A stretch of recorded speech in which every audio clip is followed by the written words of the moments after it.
Egypt? I am the Lord your God. You didn't know Leviticus had that, did you?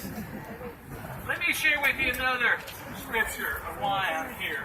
I'm thinking of Matthew chapter 3, in which the angel comes to Moses, not Moses, but comes to Joseph in a dream and tells Joseph to get up and leave for the land of Egypt. No one I know has to flee at night, but refugees do. Did you know that? Yes. Many refugees have to flee by night. They come and say, you need to leave now. And so, we read, then Joseph got up, took the child and his mother by night, and went to Egypt, and remained there until the death of Herod. And then finally, I'm thinking of Hebrews 13, 1 and 2. It says, let mutual love continue. Do not neglect to show hospitality to strangers, for by doing that, some have entertained angels without knowing it. Do not neglect hospitality. For when we welcome the stranger in our midst, we welcome God in our midst. Did you hear that? Yes. Can I get an amen? Amen. And finally, I am here because I'm a human. And it's the humane thing to do. Amen. Amen. I'm a human. And it's the humane thing to do. Sociologists also tell us that if we're going to survive as a species, we need to cultivate one trait that needs to be passed down from one generation. Jesus, as an infant, you fled to Egypt with your mother Mary and Joseph. You were a vulnerable family in a foreign region, looking for shelter and sustenance. Help us to welcome those like you who cross our borders today. Give us hearts of compassion, humane response, and laws that respect the dignity of all immigrants. Amen.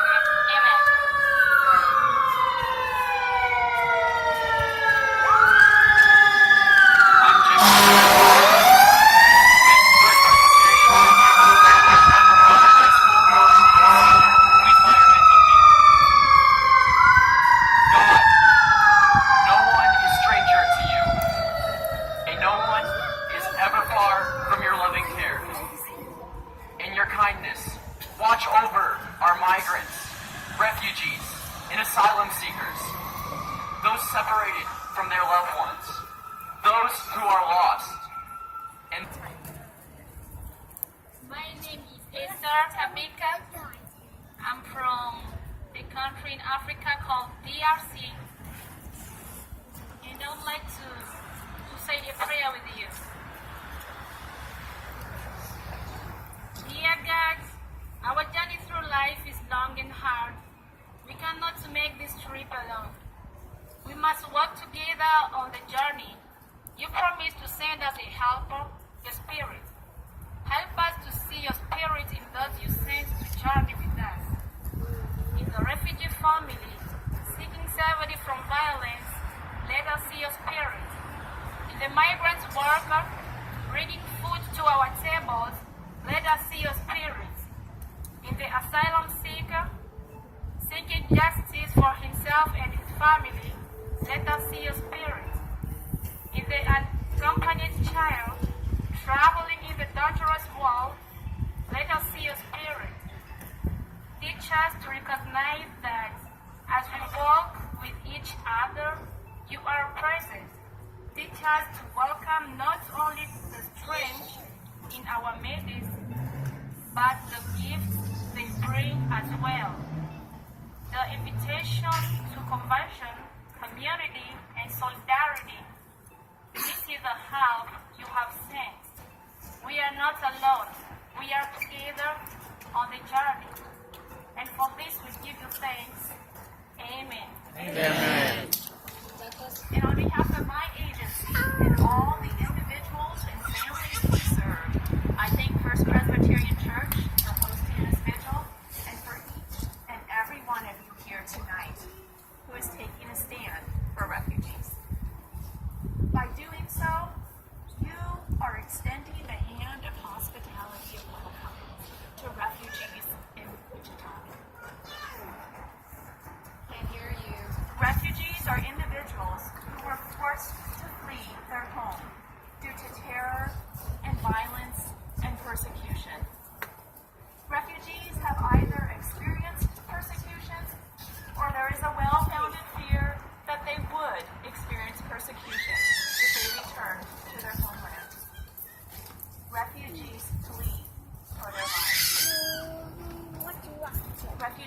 are here seeking safety.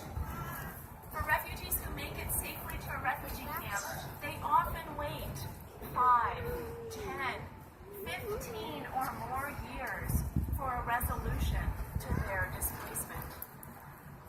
And did you know that less than 0.5% of all refugees ever get the chance at resettlement in a third country, like coming to America? Refugees who are allowed to come to the United States go through a thorough vetting and screening process that takes them anywhere from 18 to 24 months to complete.